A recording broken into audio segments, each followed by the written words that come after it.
Big boss season 9 ఇంతకు ముందు వరకు ఒక ఎత్తు ఇప్పటి నుంచి ఒక ఎత్తు అన్నట్టు అయిపోయింది రిలీజ్ అయిన 2 ప్రోమోలు చూసిన తర్వాత. అయితే ఇది నేనంటున్న మాట కాదు, ఇప్పుడు ఈ 2 ప్రోమోలు చూసి ప్రేక్షకులు అంటున్న మాట. అండ్ ఇప్పటి వరకు గడిచిన ఈ మొత్తం వీక్స్ ఏవైతే ఉన్నాయో, ముఖ్యంగా నామినేషన్స్ ప్రక్రియ ఏదైతే ఉందో, అన్ని నామినేషన్లు ఒక ఎత్తు, ఈ రోజు జరిగిన నామినేషన్ ప్రక్రియ ఒక ఎత్తు అన్నట్టు కూడా మారింది. అయితే దీనికి కారణం ఎవరు? అదే మన వైల్డ్ కార్డ్ ఎంట్రీస్. సో వీళ్ళందరూ కూడా ఎంట్రీ అయిన తర్వాత లోపలున్న కంటెస్టెంట్స్ పైన ఏ విధంగా విరుచుకు పడుతున్నారో ఇప్పటికే రిలీజ్ అయిన ప్రోమోలు చూస్తే ఒక క్లారిటీ, ఒక క్లియరెన్స్ కూడా వచ్చేసింది. అవునా కాదా?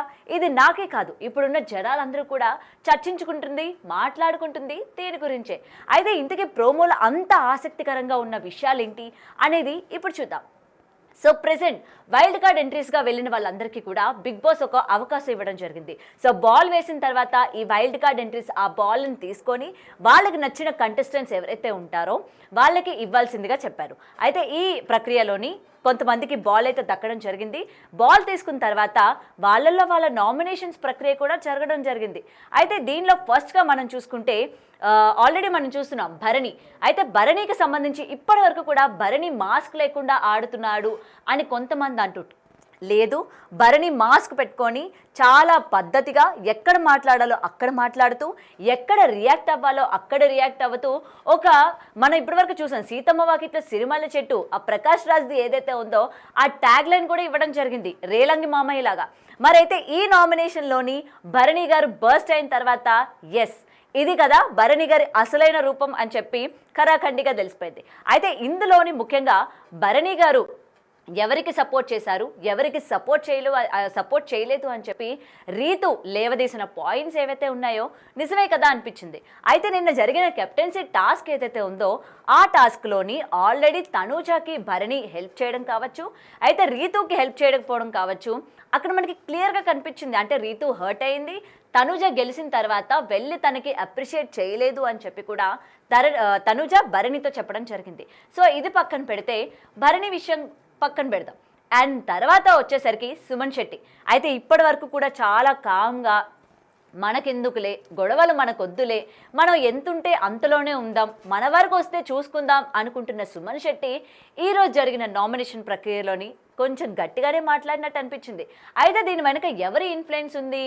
అయితే మన ఆయిషా, అదే వైల్డ్ కార్డ్ ఎంట్రీలో వచ్చిన ఆయిషా బాగానే ఇన్ఫ్లుయెన్స్ చేసింది. ఆ రియాక్షన్ నామినేషన్ ప్రక్రియలో మామూలుగా కనిపించలేదు. సంజన గారిని నామినేట్ చేస్తూ మీరు ఎవరైనా గొడవలాడుకుంటే, లేకపోతే మీరు ఇద్దరి మధ్య గొడవ పెట్టేసి మీరు బాగా ఎంజాయ్ చేస్తారు, మీ క్యారెక్టర్ నాకు నచ్చలేదు అని చెప్పడం జరిగింది. ఎస్, ఈ పాయింట్ కరెక్టే. మరి ఇన్ని వీక్స్ వరకు సుమన్ శెట్టి గారు ఈ పాయింట్ ఎందుకు రైజ్ చేయలేదు? అంటే ఆ రోజు కనిపించలేదా సంజన గారికి? ఎవరైనా వచ్చి సుమన్ శెట్టి గారిని ఇన్ఫ్లుయెన్స్ చేస్తేనే సంజన గారి గురించి మాట్లాడాలి అని అనిపించిందా? ఏమో మరి అక్కడ ఏం జరిగిందో చూడాలి. అండ్ దాని తర్వాత తనూజాని నామినేట్ చేయడం జరిగింది. సో తనూజ విషయానికి వచ్చేసరికి నువ్వు చాలా ఎమోషనల్ అవుతున్నావు అండ్ నువ్వు చాలామంది హెల్ప్ తీసుకుంటున్నావు, ఒకవేళ వాళ్ళు నీకు గనక హెల్ప్ చేయకపోతే నువ్వు అలుగుతున్నావు అని చెప్పి నామినేట్ చేయడం జరిగింది. ఎస్, ఈ పాయింట్ కూడా రైటే. ఎందుకంటే తనూజాని స్టార్టింగ్ నుంచి మనం చూసుకున్నట్లయితే నాన్న నాన్న అంటూ భరణి గారు వెనకని తిరగడం కావచ్చు, భరణి గారు దివ్యతో ఉండడం చూసిన తర్వాత తనూజాకి నచ్చకపోవడం కూడా భరణి గారితో షేర్ చేసుకోవడం జరిగింది. అండ్ చాలా విషయాలకి ఇమాన్యుయల్తో గొడవలు పడ్డం, చిన్న విషయాలకి ఆమె డిసప్పాయింట్ అవ్వడం, ముఖ్యంగా అలగడం ఏదైతే ఉందో అవి హౌస్ మేట్స్ అందరికీ కూడా నచ్చట్లేదు అని చెప్పి వాళ్ళు ప్రతి ఒక్క నామినేషన్లోనే పెట్టడం కూడా జరిగింది. సో ఈ పాయింటే సుమన్ శెట్టి కూడా మాట్లాడడం జరిగింది. ఎస్, సుమన్ శెట్టి మాట్లాడిన మాటలో కూడా ఏ మాత్రం కూడా తప్పులేదు. సో తనుజ మరి దీనికి ఏ విధంగా డిఫెండ్ చేసుకున్నారో కూడా మనకి ఎపిసోడ్ రిలీజ్ అయితేనే కానీ కన్ఫర్మ్గా చెప్పలేదు. సో దాని తర్వాత మనం చూసుకుంటే ఆయిషాకు వచ్చేసరికి వామ్మో, అసలు కన్నడ బిగ్ బాస్లోని ఈమెను ఏ విధంగా భరించారు 6 వారాలు అన్నట్టు అనిపించింది. సో 6 వారాలు అక్కడ కూడా మొత్తం కూడా టఫ్ ఫైట్ ఇచ్చి అక్కడ ఉన్న కంటెస్టెంట్స్ అందరినీ కూడా బెదిరించి భయపెట్టి మామూలు గేమ్ ప్లే చేయలే. మరి ఆవిడ తెలుగు బిగ్ బాస్ సీజన్ 9కి రాబోతుంది అనగానే ఇక్కడ కూడా అదే టఫ్ ఫైట్ ఇవ్వబోతుంది అని చెప్పి చాలామంది ఎక్స్పెక్ట్ చేశారు. ఈ ప్రోమోతోని అది నిజం అని చెప్పి ప్రూవ్ కూడా అయ్యింది. అయితే ఆయిషా ముఖ్యంగా తనుజాని టార్గెట్ చేసిందా అంటే ఎస్, తనుజాని టార్గెట్ చేసినట్టే మనకి ఈ ప్రోమోలో అయితే కనిపించింది.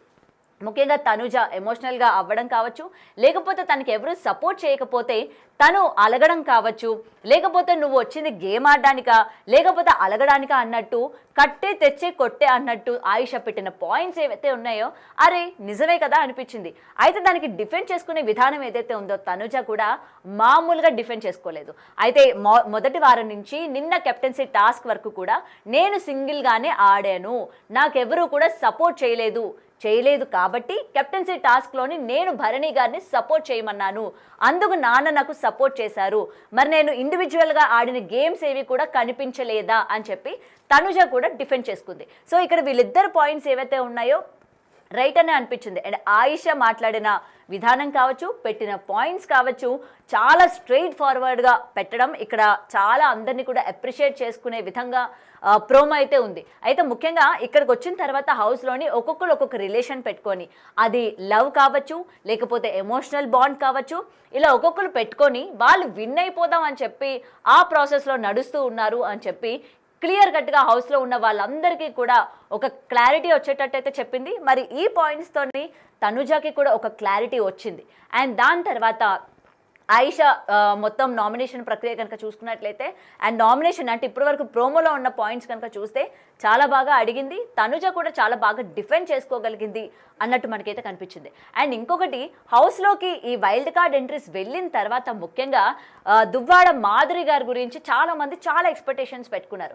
మరైతే అటు రమ్య అలాగే దువ్వాడ మాధురి గారు ఇద్దరు కూర్చొని మాట్లాడిన డిస్కషన్ ఏదైతే ఉందో కళ్యాణ్ గురించి, తను ఆడవాళ్ళ పిచ్చోడు, సో ఎవరైనా తనుజాని లీనియన్స్ తీసుకొని హక్ చేసుకోవడం కావచ్చు, టచ్ చేయడం కావచ్చు, ఈ విధంగా చేస్తూ ఉన్నాడు, అదే నా ఒంటి మీద ఎవరైనా చెయ్యి వేస్తే లాగి లెంపకాయ పీకేదాన్ని అని చెప్పి రమ్య చెప్పడం జరిగింది. సో వెంటనే మాధురి గారు అవును నిజమే అని చెప్పడం జరిగింది. సో ఏదైనా నేషనల్ మీడియా, అంతమంది జనాలు చూస్తున్న మీడియా ఏదైతే ఉందో, ఆ ప్లాట్ఫామ్ ఏదైతే ఉందో, అక్కడ ఒక వ్యక్తి గురించి ఈ విధంగా మాట్లాడడం అండ్ తన ప్రొఫెషన్ ఆర్మీ ఏదైతే ఉందో, ఒక ఆర్మీ వ్యక్తి ఈ విధంగా చేయడం కరెక్టేనా?